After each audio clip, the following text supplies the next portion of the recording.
guys, Icon Whisper here, playing some more Sorcery. We are on part 2 here in Khare, the city port of traps. And it's been a while since I made an episode of this, but remember we took a fairly uneventful stroll through Dwarf Town and then decided to skirt the outsides of the Artist's Quarter. And now we're going to go through this alley. After turning this way and that, you emerge into a small plaza, perhaps intended for visitors, to the market building on your left to tie up their horses. But if any have, then it would seem their horses have been stolen. All around, the slum houses rise tall, squats piled on squats, emanating a thick and terrible smell.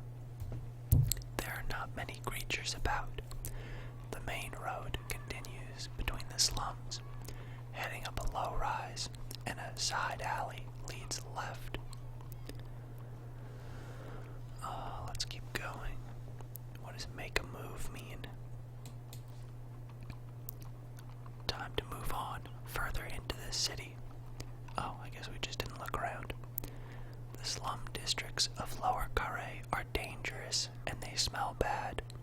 The sooner you are through them, the sooner you will reach the north gate. Alright, so we could take the main road here. And let's see, our destination is this gate over here. So we'll probably have to go to these docks over here, or this bridge. Palatine Hill. That sounds interesting. Oh, the main road, or the slums. Well, let's go through the slums. You take the side road and climb a winding street between densely packed buildings. These houses were once fine, but have now been colonized by the hordes of the poor. Trees and bushes grow from cracks in the rooftops, and the walls are streaked with the droppings of birds. It is busier here as well. Humans and creatures skulk through the side alleys and talk quietly in doorways. Most fall silent to watch you as you pass. You try to ignore their gaze. It is curiosity rather than a threat. You shouldn't ignore this lot, says a voice by your shoulder. The people who live here and rich. What? People who live here and rich and important.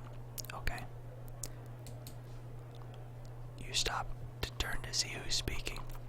It is a young man about your age who looks well dressed and in rude health compared to the other people on the street. He puts out a hand, slang at your service. You nod your head respectfully. He laughs and nods back. That's how people greet each other in the backlands, he says. So I suppose that's where you're from.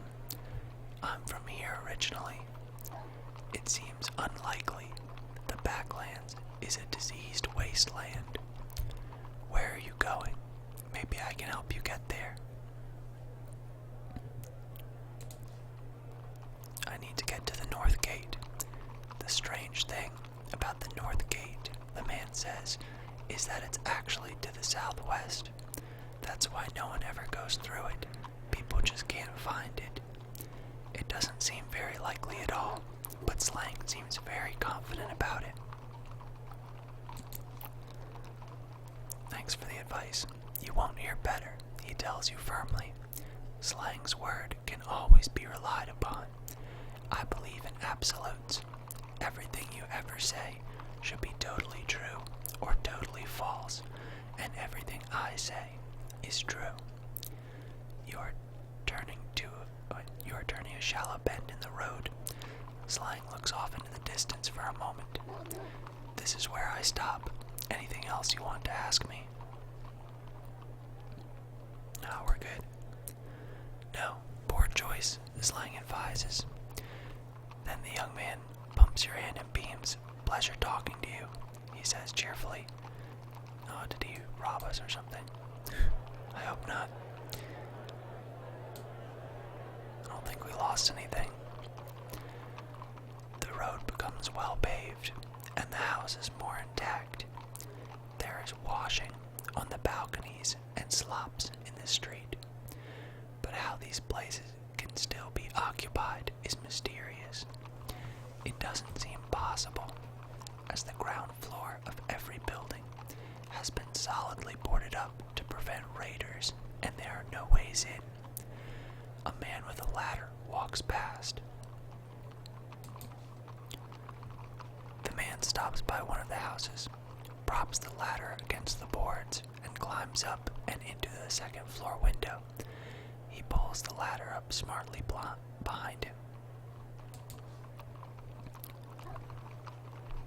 You keep watching, but it becomes clear this is simply the man's home. After a while, you see a few other people arrive with ladders of their own, and they climb up in a similar fashion. A little further up the street, you see a small girl sitting dejectedly by one of the boards. You approach the girl. She has clearly been crying, but wipes her eyes quickly as you approach. What do you want? She demands. I ain't selling any turnips now. You are a turnip seller. Of course I am, she replies. Can't you smell them? Now, she comes to mention it, the odor of vegetables is quite strong. You've been crying. What if I have? She retorts. Wouldn't you if you were locked out? Locked out of where? She points up to one of the windows. I left my ladder at home. I'll help you. She shrugs, but is suddenly a little hopeful. How? You don't have anything?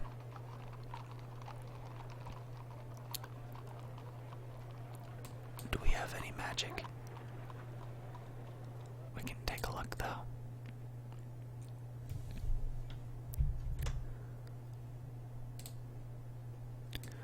What was it? Big was one of them, right? You think that'll do anything?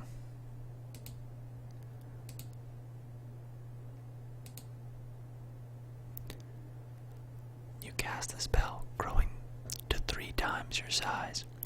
Then you scoop up the terrified girl and lift her into the air. She's quaking with fear, and then she understands.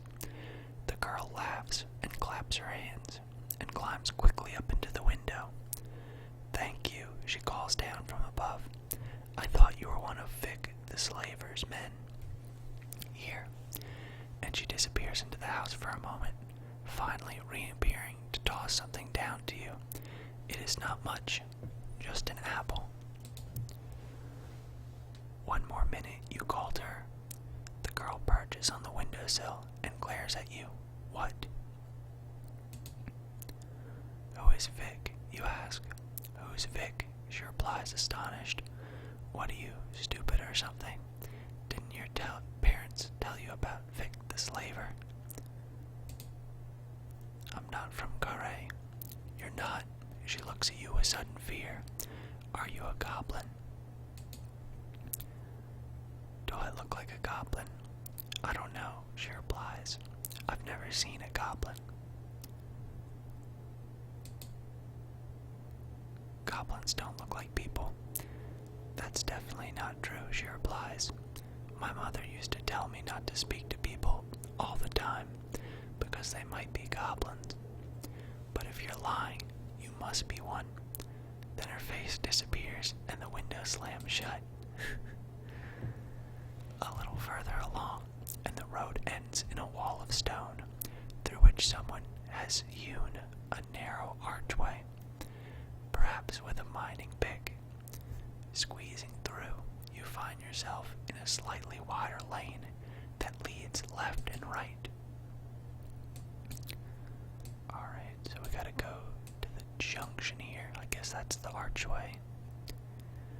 You stand almost at the foot of the city wall once more. The road runs from the right and uphill to the left. A fountain dribbles water into a stony bowl. Should we drink? We're not that desperate on stamina. Let's just keep on moving. You move on, but which way? Should we go this way? Or just the direct route to the docks? Let's try going this way. You follow the street past low slum buildings. On the step of one, a rough-looking girl sits, her knees drawn up to her chin. "Spare a coin," she shouts. Sure. You stop and give her a gold piece. "By F," she cries, "a whole gold piece. I was expecting a quarter of one from the look of you. Thank you," you nod. "Tell me," you begin, but she interrupts you. "You want to talk? Sit down, let's play dice." She pulls out a set of knuckle bones. You take a seat on the step beside the girl. "What's the stake?" she asks. "Oh, I don't want to play this." The girl counts out 4 dice and waves at you to bid. I don't know how this works.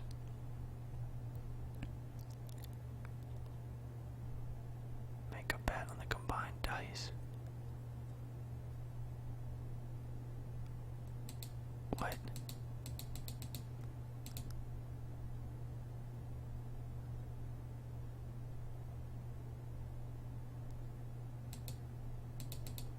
What are we trying to do?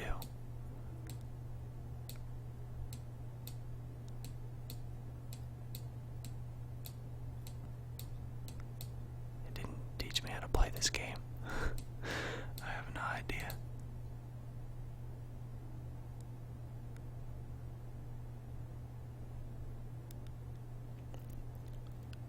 You have to guess what she has. I have 3 fours. What do we think she has? 4 of those. I don't know.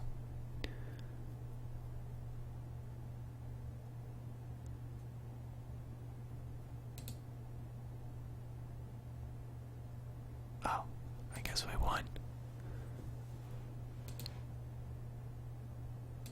So, can I leave? I don't want to roll the dice again. Oh, we have to beat her that many times without it even explaining the rules. I think, is it kind of like Liar's Dice? I mean, I don't really understand the rules. I was walking up through the fields from the wall and there was this corpse right out on the street. I'm not joking, just out on the street, like it fell out of the coffin on the way to the funeral.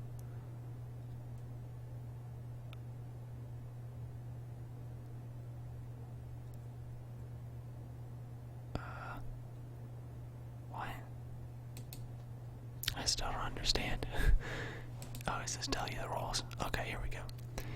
Each player has a set of 4-sided dice, which they roll and hide. Players then bid on the amount of times a face value has been rolled across their own dice and their opponent's dice combined. Bids get higher and higher each turn. 2 ones, 2 twos, 3 ones. When one player believes their opponent's bid. Okay, so yeah, this is like just like Liar's Dice. They can call it. Okay.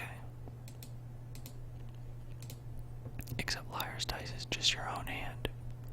And this is both combined. So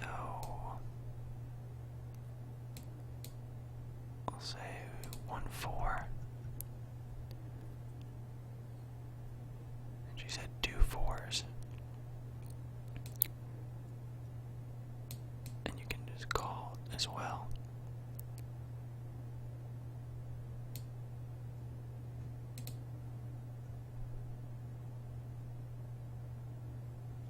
She says 4 4s. She would have to have 3 though. Let's try calling it.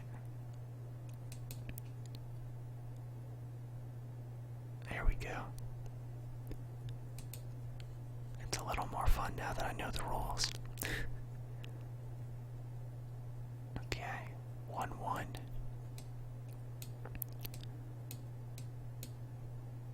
Say 2 1s.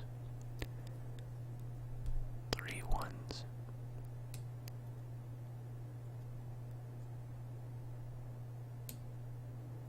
So 3 3s.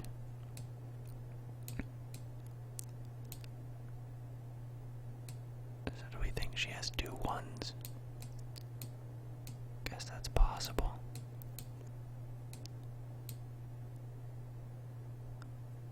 Well, I don't know. Maybe not. Oh, that's all she had. Dang it.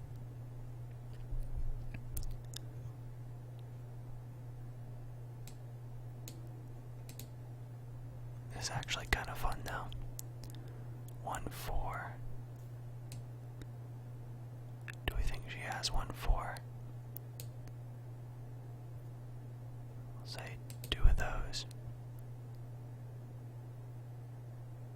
And we don't have any, so let's actually call that. There we go. And now she only has 1 dice. So I think you lose a dice each time. So she said there's only 1 1. Should we try calling that? Or I'll say 2 1s. And 3 1s. So that's impossible because she only has 1 dice and we only have 1 of these, and one of ours isn't a 1.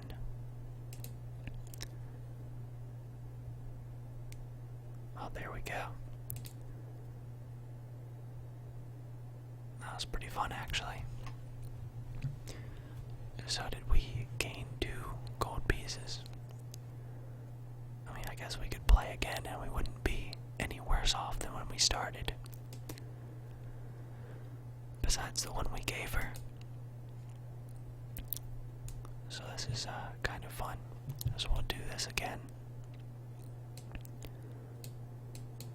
Let's start out really high, I guess. And say 3 of those. Okay, so of course she's a citizen. Oh, she called us.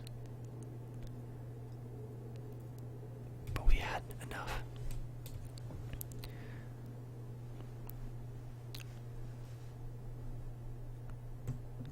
Okay, daughters, Wendell Stones.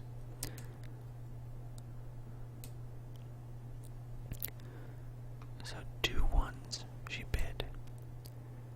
And we can do 3. 3 of those.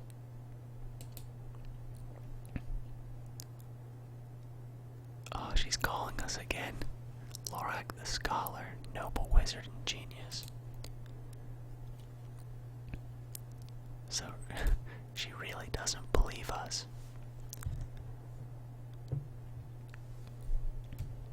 And we have the same hand again. Let's see if she won't believe us again.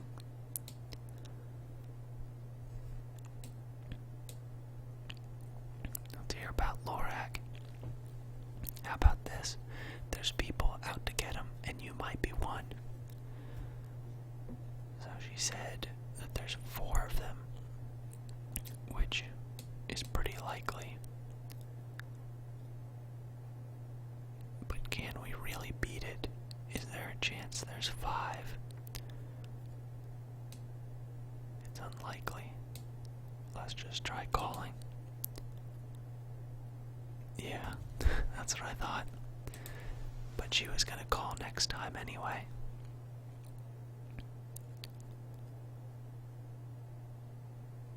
Okay, 1-4. I can just say do ones. I guess it doesn't have to increase in value. Two of those.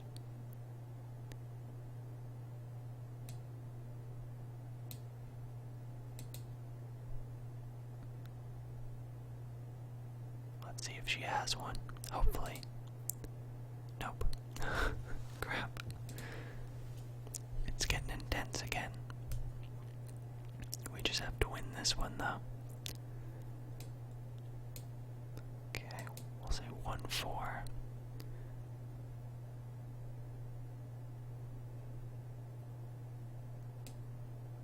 I don't know.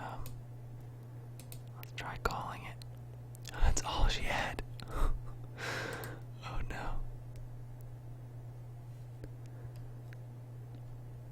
There's something up with the guard today. Why can I call?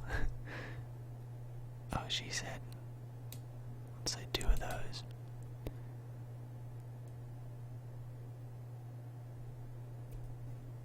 And that's probably not true. Something to do with that slaver. That would be my guess. Okay, we're both down to 1. Let's see who goes first. Oh, it's me. And we're starting out high. The maximum one you can have.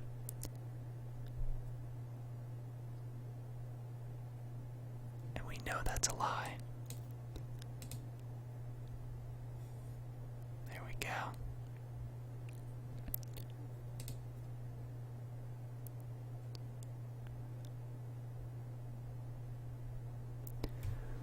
So we're actually making money. Do you think we're actually getting any useful information out of this, though? She is giving us little stuff, little hints, but nothing really useful so far. But we are making money. Do you think we should just play one more time and see if we can get anything? Let's go ahead and do that.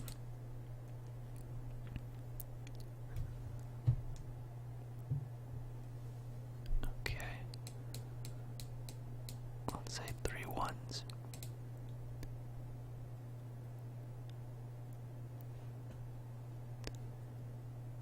Okay. I don't know what she said. Oh, I'm looking for the north gate. It's on the other side of the river, through the necropolis. I've been there once. Won't go back. So she is telling us stuff.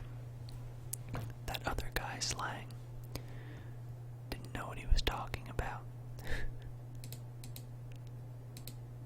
Alright, let's see. 4.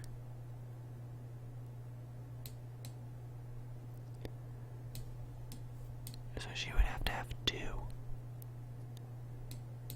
This is really unlikely, I think. I don't know.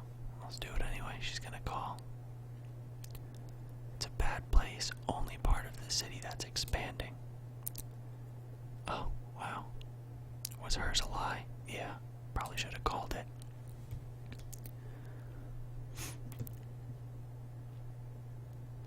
There are other things on the street at night. Things the guard are afraid of.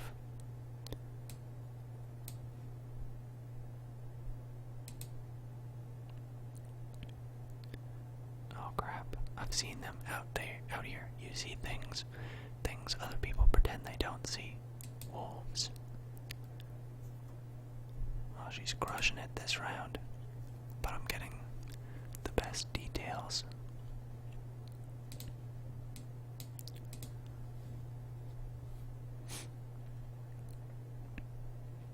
Okay, that's possible.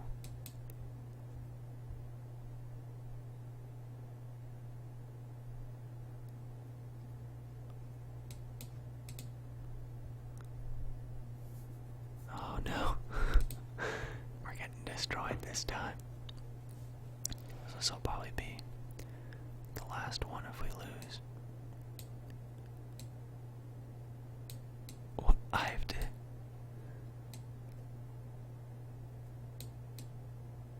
I mean, she knows I'm gonna... Well, I guess it's her hand too. So it could be true.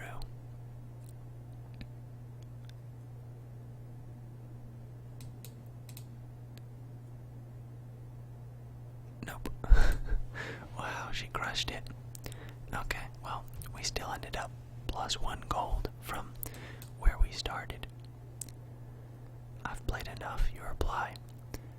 The girl looks disappointed.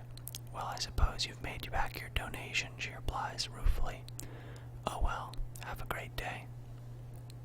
Do we? We're not that nice. You do. Sure, she replies darkly, because that's what life on the street is like. Life, yeah. She jerks her head. Get moving, you're cluttering my view. We found one new clue.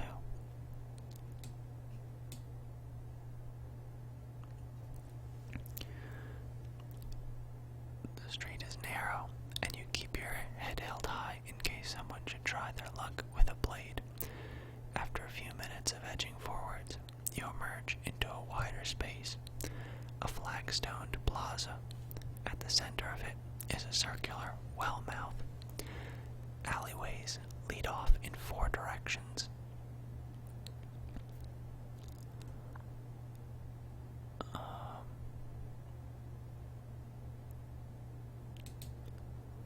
You pause to look around the edge of the square. The alleyway straight on is slightly wider, and the one to your right leads downhill again. The only thing the alleys have in common is that they converge here.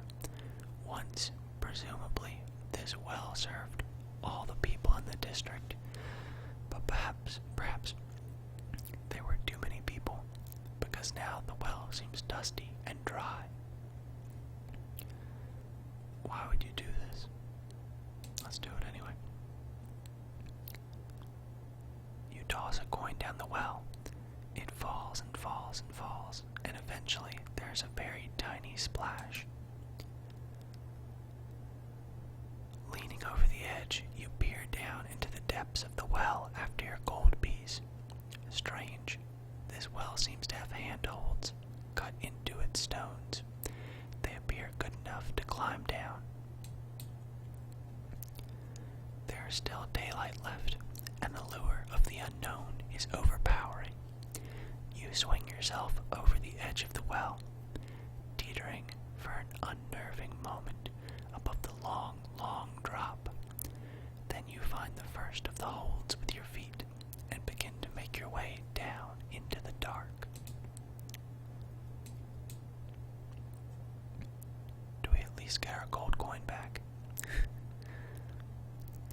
The climb is slow and cautious. You cannot see the holds below, so you have to feel your way down. After about 10 minutes, your arms are tiring. Suddenly you realize the position you are in. If your strength gives out, you will fall, but you may not have the energy to climb back up either. It is impossible to see how much further there is to go. Stealing your courage, you continue to climb down. After perhaps a minute more, your foot finds a ledge. Below that is nothing but space. You have reached the roof of whatever chamber is below. A metal bar sticks from the wall here, presumably used to tie a rope to continue the rest of the way down.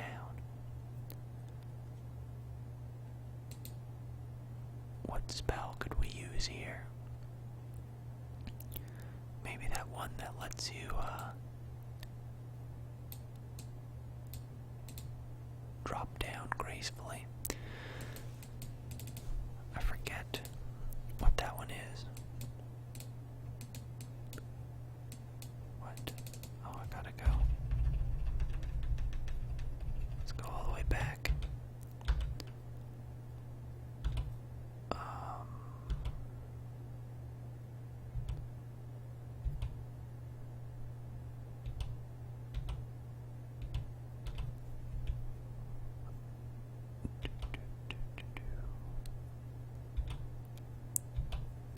pass. Oh, there it is. It's fall. That makes sense.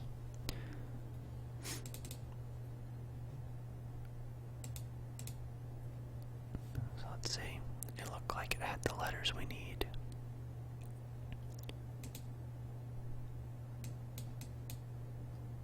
Wait, so what is this little fancy F?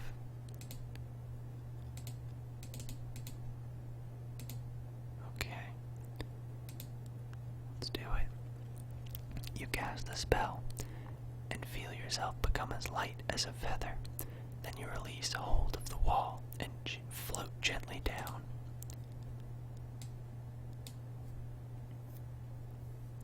You are floating an inch or so above the water in one of the city sewers. The smell is indescribable. You are at a dead end of sorts. The water disappears into a grating in one direction, while the tunnel disappears into the darkness in the other. You step out from the dim light of the well shaft and into the black tunnel beyond. We don't even get our 1 coin back. The tunnel's filled with the worst stench you can imagine. Things splash and scurry through the darkness. You pass a heap of black cloth, a huddled creature. You creep over to the huddled rags, the shape of a man leaned over, clutching his knees, but it does not seem to be moving. It collapses at the slightest touch, and you breathe a sigh of relief. Just a piled up cloak, discarded by some previous unfortunate who traveled this way. You sift through the heavy cloth. This was a fine cloak once before it was left to rot down here. Stitched on the back is a number 1 in a circle. Waterlogged, the cloak is too heavy to carry away, but it proves that others have come this way before. Oh, the sewer is big. The sewer turns a corner here, with other tunnels blocked by filth-strewn wreckage. You steel yourself and dig through the foul filth in the wreckage, trying not to vomit from the stench. You come across a small glass bottle. You uncork it and take a sniff. Blimberry. You stash it into your pack. Is that a good find? What is Blimberry? Okay.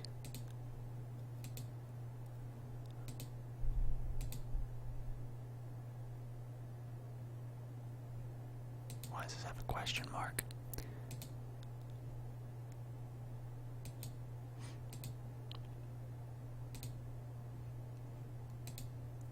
Where's our Blimberry?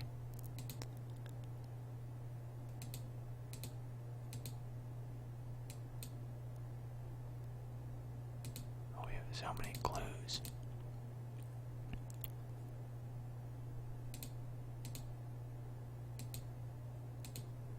Okay, well, I don't know what we do with our Blimberry, but presumably it's in our pack.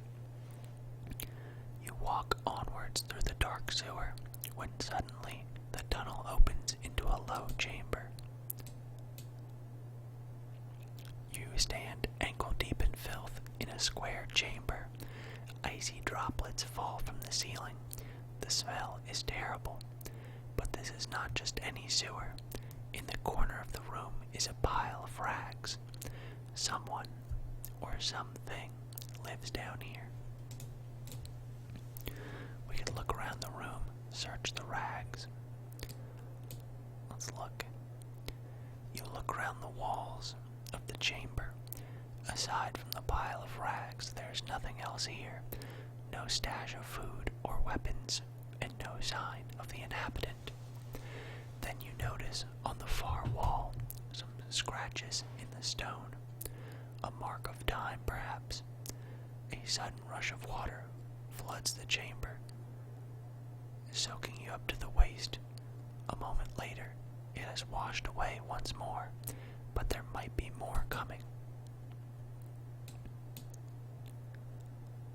You make your way carefully around the cesspool in the middle of the room to the far side where the marks are faintly visible in the gloom.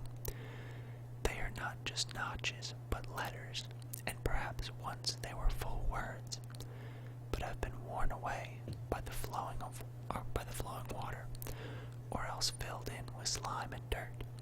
It looks as though it might have once been a poem. Oh, it's another one of these Gorga things. You peer at the markings on the wall. You can make out the following through the muck.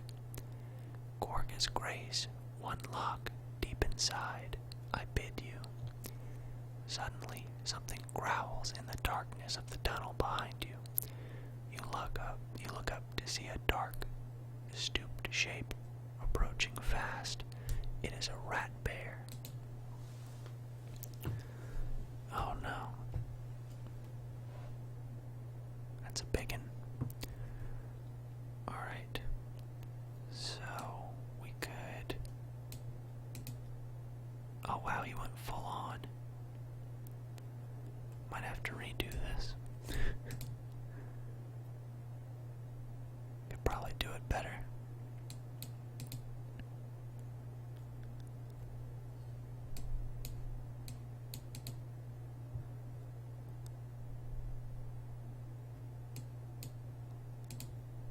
Yeah, I think I could definitely do it better. I'm glad it lets you choose to do it again.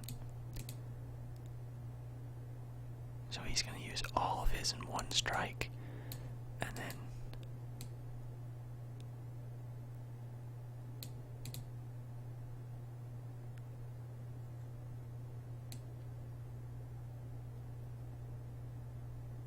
if we just keep doing like 4, we're going to keep beating him.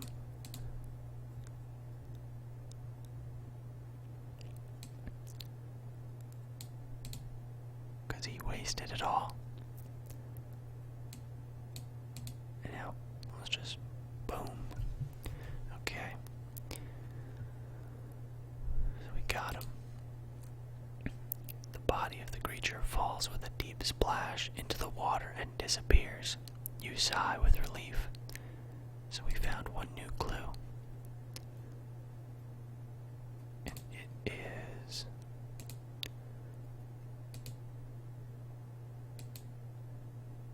that. So we got some clues about the ritual of Gorga, whatever that is. You dig into the rags and clothing. They must have formed someone's bedding, as they could never have been clothing. Strips and odd squares of cloth of all different kinds. They have probably been scavenged from what people threw down the drains into the sewers. Digging into some old pockets, you find a few gold pieces. Suddenly you find yourself itching and scratching. The rags are covered in fleas, and now they are biting you as well. There is nothing more to be done here.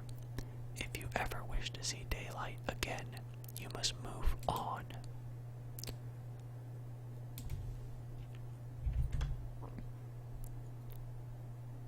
Okay.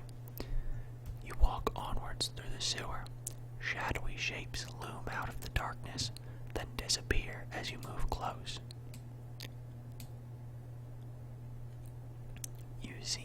You walk for what seems like an hour, maybe more. The tunnel tilts lower and lower. Perhaps you are going underneath the river. The sound of fast rushing water fills the tunnel. You keep walking. The sound of rushing water is growing louder. So we're going under the river now. Suddenly you realize the sound is not coming from close by the tunnel or through the walls. The sound is coming towards you. Somewhere, a wall of water is approaching. An old dam must have given way, and river water is now flooding the tunnel. What does the gorilla do? will heal you, but after your prayer, not be used again. So we could pray for healing, I guess. Get shelter in an alcove. You stop still and try to clear your mind to raise a prayer to the gorilla. You feel a great calm wash down over you. Then a moment later, it is the wave that is breaking across your body, knocking you flying like a rag doll. The water wrenches you from the floor and throws you into a swirling spiral. You can see nothing but the murk and the filth. At least, you think wryly, you are getting a wash. You feel the calm of the gorilla in your mind. Whether you will be protected or not, you cannot tell, but at least you feel in control. Swim down to escape the flow. Swim with the current. Swim against the current. Maybe. I don't know. I doubt you could swim against the current. You turn and fin down toward the bottom of the sewer, hoping to escape the worst of the current. Near the ground, the water is lower, and you are thrown about less violently, but you are still running out of air. Your lungs are bursting for air.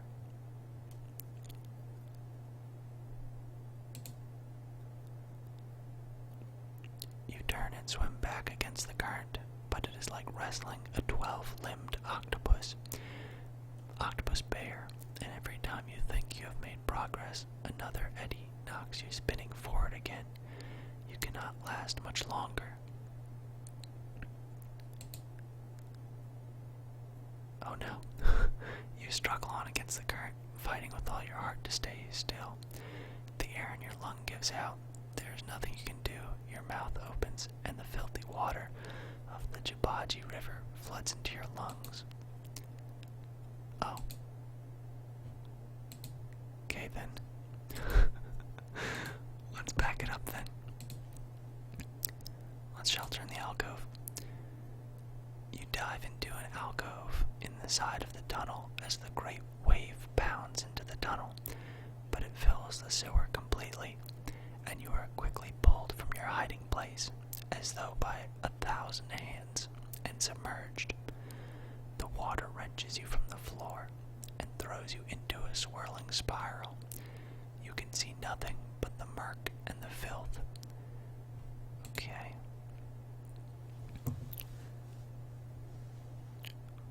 Swim up for a ceiling duct. We didn't have that option last time. The current is whipping you this way and that like a fetal bug in a thunderstorm. It is all you can do to work out which way is up and which way is down. You fight and struggle to get your body under control, losing valuable seconds of air.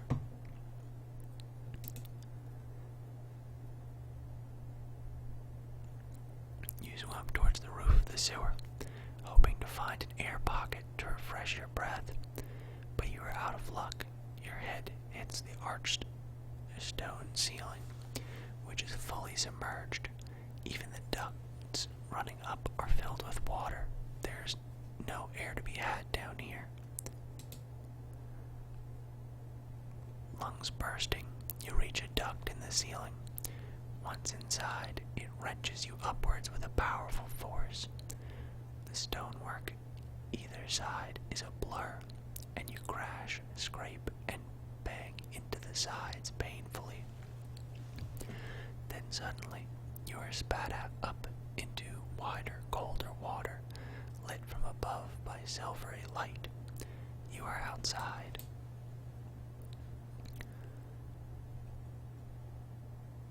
And we're not quite across the river.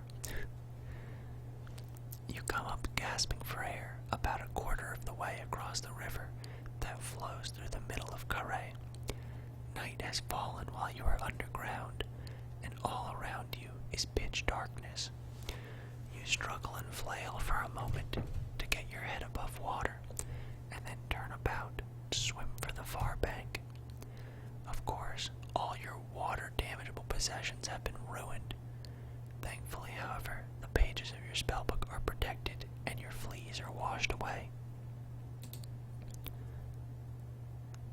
You swim along the surface of the river. Oh, we lost all our rations. Wow.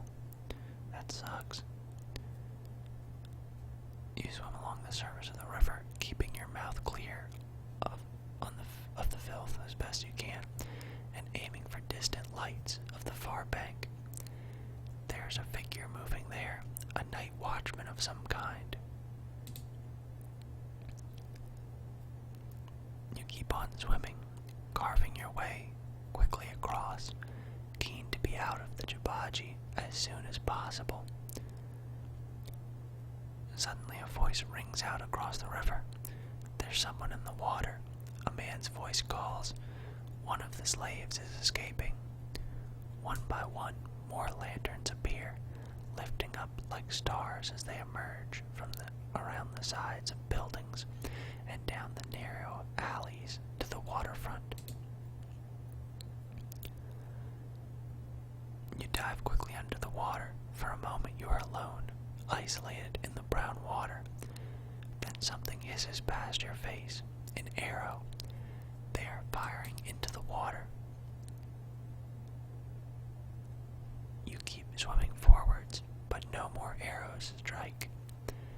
Perhaps they have lost track of you in the water, since you are not swimming back as they might have expected, but forwards. You move slowly and silently, coming up for air when you need to, but breathing only softly and gently. After several minutes of this, you arrive at the far bank. You wait, shivering in the freezing cold water of the river, but the men and their lanterns are a little further along the bank. You should be safe to climb out here. You haul yourself up and pant, gratefully in the dark. So anytime we get a good amount of gear, we end up losing stuff. Like when I had 30 gold, lost that. Now we had rations and we lost that, but we still have this. So I think the only thing we really lost were those rations. I should have eaten them when we had the chance. You look around in the darkness. The far bank is less populated than the near bank. There are no inns, no market stalls, just a single path disappearing off into darkness between large stone buildings. You are too tired from your swimming to walk on, so you crawl under a bush and make camp. Hunger claws at your belly, but there is nothing you can do. All of your food has been ruined by the water. Time to get some rest. You close your eyes and are quickly asleep. The aching in your empty belly gnaws at you with glee. Your dreams are cluttered and crazy. Red-eyed beings loom at you. River water fills your mouth and makes you choke. But the water is thriving with fishes, each of which wants to tell you its life story. Finally, a black whale-mouth approaches and swallows you whole. Can we just heal? That's something. Let's see, where are we? Okay, we can do a little more for this episode. Dawn comes, and you are woken by the shimmering light across the surface of the Jabaji River. But the idyllic morning is quickly broken as the first of the boats begin to sail down the river, the sailors cursing and singing filthy songs that echo between the buildings on either side. You have almost become accustomed to the terrible smell here. You follow the road away from the river towards a fork in the road. So that's one way to get across the river. The early morning sun is beginning to wake the streets of Khare. A few creatures roam this way and that. In one corner, a spring bubbles with fresh water. Did we gain one more stamina? Oh, we full healed too. Maybe we didn't need to heal. Oh well. You cup your hand to the water and drink a mouthful. It is fresh and invigorating, as though the water was enchanted. You stop a passing creature. Excuse me, I need to ask you. The creature's head is bowed, and it doesn't look up, but it pulls itself free and hurries away. It is too miserable to speak. There is nothing for it. You will have to explore for yourself. And, let's see. Okay. So you have to go the long way past this thing. Ooh, the fallen quarter. It's all ruins down here. That's creepy. So, let's go this way. You turn right, heading away from the city wall. A sign points towards Fireview Square. You pass large houses that have the aspect of official places of business. One is marked with the clawed fist of a moneylender. An elven woman is just leaving. She looks quite worn out already, this early in the morning. You stop the woman with a gesture. She looks up at you in some surprise.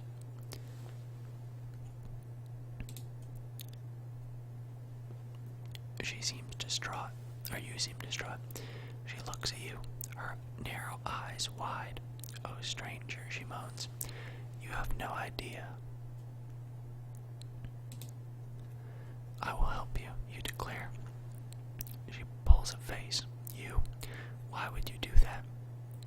"I cannot pay you, as I'm sure you can guess." "Perhaps you can help me," you answer. "I am new to Khare." "Is that so?" she replies. "Then maybe." She wipes a tear from her eye. "Maybe you'll need a guide." "That would be useful." She smiles, the first true smile you have seen on her face. "Very good, stranger. I will be happy to help you if I can, for a fee. Where do you want to go?" "I'm heading for the north gate." She shakes her head. "The north gate is a long way, and it's dangerous. I won't go there." Oh. Wrapping her cloak tightly around herself, she steps to one side and hurries off down the street. You watch her go with some sympathy. Alright then. I would settle for some food. The alley gets wider, and passing a long building on the left, which seems to be full of children. On the step, a lanky man sits with his eyes firmly closed. You go over to the man to greet him. He does not look up at you. "What is this building?" you ask. The man does not look at you. His eyes remain closed. Is he asleep? He probably does play, but we've played enough. We're in Fireview Square. Oh, we get a nice little illustration here. You follow the road between large houses until it enters a wide square. Odd-looking creatures mill about, going about their business. Several are clustered in a crowd around a monument of some kind. On the other side of the square, the main road continues on through a low arch. 1,000 other alleyways lead off in all directions into Upper Khare. These are weird-looking people. We have a lot of choices here.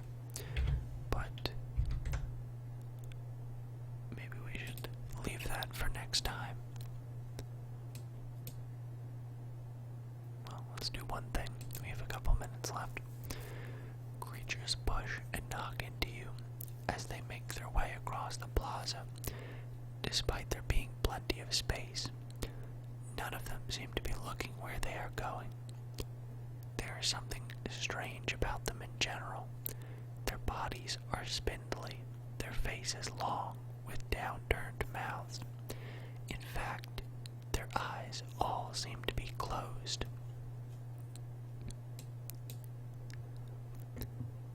You approach the crowd and the monument, which is so thick it is hard to see inside. Here, says one of the creatures, whom you elbow aside, be careful. You apologize, and the creature huffs and moves away through the crowd. Clambering up the steps of the monument, you finally get to see inside, but the monument seems to be empty. There is just a circular rug that fills the floor space. The crowd murmur and whisper.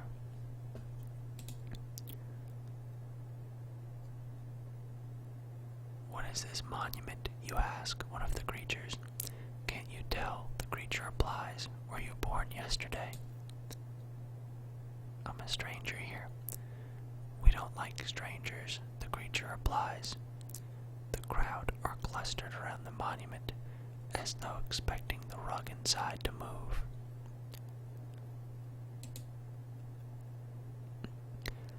You step away, shaking your head. You can make no sense of it. A peddler with a tray around his neck walks past you in the square. Anglewort, blimberry, poultice of millweed. I don't think we need any of that.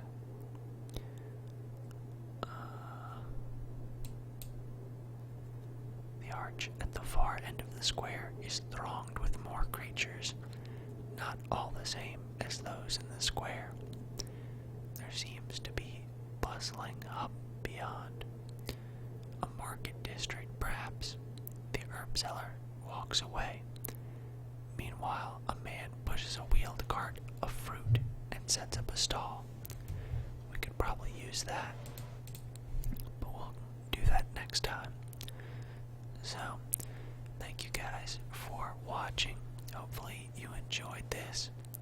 It's been a while since I played this game, but I enjoy it, and just wanted to play some more of it. I enjoy choose your own adventure games. So, leave a like or a comment if you enjoyed the video, and I'll see you guys next time.